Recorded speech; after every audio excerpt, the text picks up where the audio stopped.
Utqiagvik, Alaska, the northernmost town in America. Utqiagvik, Alaska is ground zero for climate change in the US. We're stood at Barrow Point, the northernmost point of America. The only way to get here is by ATV.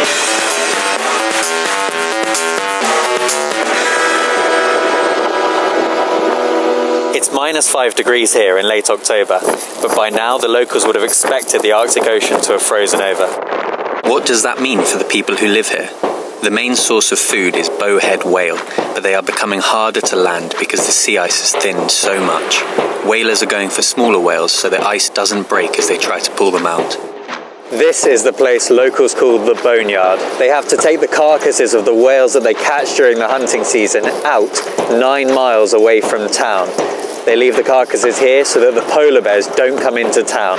We've been told that there are the carcasses of 13 whales here that were caught this autumn.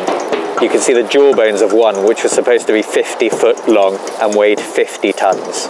Here you can see the whale flesh and part of the jaw that's been cut off. It's tough.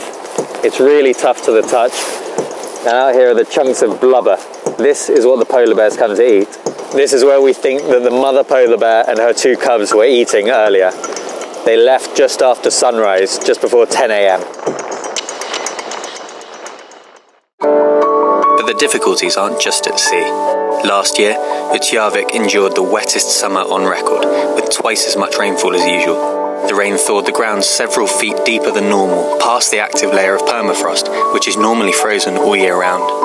Houses are now sinking into the ground, pipes have become exposed, and telegraph poles are tilting at sharp angles. World leaders are meeting at the COP26 summit to try and ensure that the world's temperature does not push past 1.5 degrees more than it was in pre-industrial times. In this town, that figure was passed years ago.